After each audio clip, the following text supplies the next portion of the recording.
Assalamualaikum warahmatullahi wabarakatuh. Kita lanjutkan materi selanjutnya, masih dari bab integrasi sosial.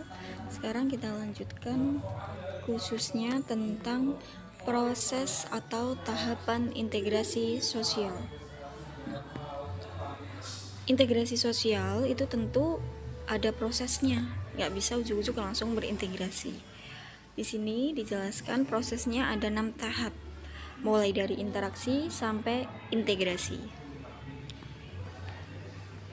Kalau kita ingin berdamai, tentu diawali dengan interaksi yang terjalin dari dua kelompok atau mungkin dua individu yang sedang berkonflik. Nah, dengan berinteraksi berarti kalian bisa menyatakan pendapat kalian, terus menyatakan kayak solusi yang bisa kalian gunakan untuk menyelesaikan masalah. Nah, jadi kalian ngobrol, duduk permasalahan kalian apa yang kalian inginkan. Nah, jadi kalian berpendapat tentang keinginan kalian, tujuan kalian, harapan kalian, atau lain sebagainya. Itu berada di tahap interaksi. Setelah interaksi berlangsung, kemudian ada tahap identifikasi.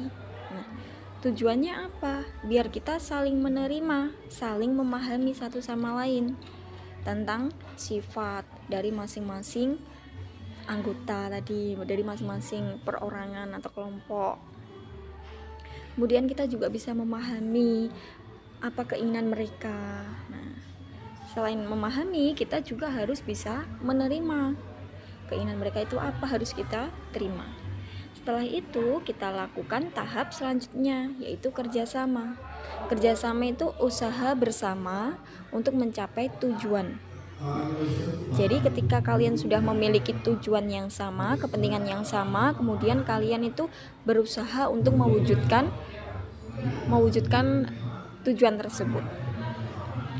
Selanjutnya ada tahap akomodasi. Nah, ini dilakukan ketika di tahap sebelumnya, yaitu tahap kerjasama itu masih ada kayak percekcokan lagi, kayak berbeda pendapat terusan akhirnya kayak cekcok lagi. Jadi di tahap akomodasi ini digunakan untuk menyelesaikan percekcokan yang kalian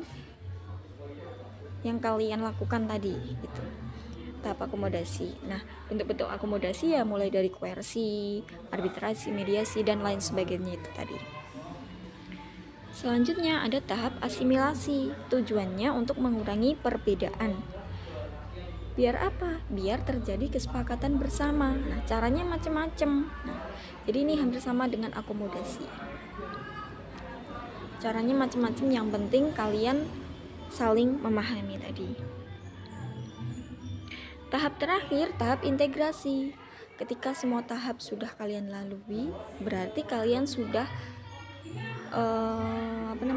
sudah bersatu, sehingga terjadi keteraturan sosial, sudah damai lagi gitu. Di tahap ini itu ditujukan kalian sudah memiliki pola pikir yang sama, sudah saling toleransi, sudah ada keserasian. Itu tahap-tahap integrasi sosial. Syarat berhasilnya integrasi sosial itu ada beberapa macam. Yang pertama, tercapainya suatu konsensus. Konsensus itu kesepakatan tentang nilai dan norma yang mengatur kalian semua. Jadi harus sepakat. Biar apa? Biar kalian mau menjalankan aturan tersebut. Selain itu, aturan yang berlaku juga harus konsisten atau tetap dan tidak berubah-ubah. Nah, ya. Jadi aturan itu berlakunya cukup lama, bukan hanya 1 hari 2 hari. Kalau 1 hari 2 hari nanti pasti ada pro kontra lagi. Kalian juga merasa saling bergantung dalam mengisi kebutuhannya.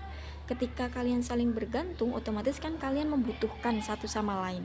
Kalau membutuhkan, kalian kayak gimana caranya biar kebutuhan saya tetap tercukupi. Jadi saya harus baik-baik sama dia, nggak boleh cekcok lagi gitu. Kemudian adanya tujuan yang hendak kalian capai dan dilatar belakangi oleh adanya konflik. Reintegrasi sosial. Nah, jadi gini, konflik itu kan menghasilkan perpecahan atau disintegrasi, sehingga harus disatukan melalui proses integrasi sosial.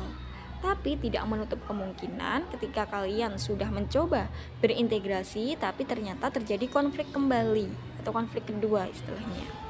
Nah, kemudian akan dilakukan integrasi lagi.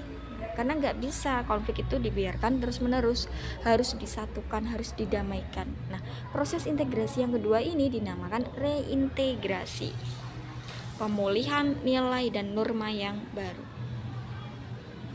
Ini ada beberapa faktor penyebab disintegrasi sosial atau perpecahan sosial. Sikap etnosentris itu berarti kalian menganggap budaya kalian lebih unggul. Kalau primordial berarti kalian menganggap kelompok kalian lebih baik.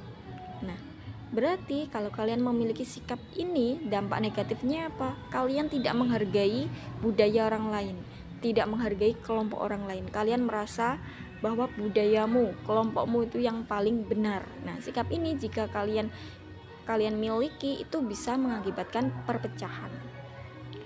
Hubungan sosial kalian jadi longgar, berarti nggak akrab. Nah, kalian nggak akrab, jadi otomatis bisa menimbulkan perpecahan. Ketidakpuasan terhadap penguasa, bisa tidak puas karena kebijakannya atau mungkin gaya pemimpinnya dan lain sebagainya. Adanya keinginan untuk melepaskan diri sebagai anggota kelompok yang tidak adil. Kemudian adanya dominasi kelompok atau penguasaan dari kelompok orang lain. Nah, jadi ada kelompok yang merasa berkuasa atau menguasai atau yang memimpin. Nah, itu kan kalau yang dikuasai nggak seret, nah itu kan bisa menyebabkan perpecahan.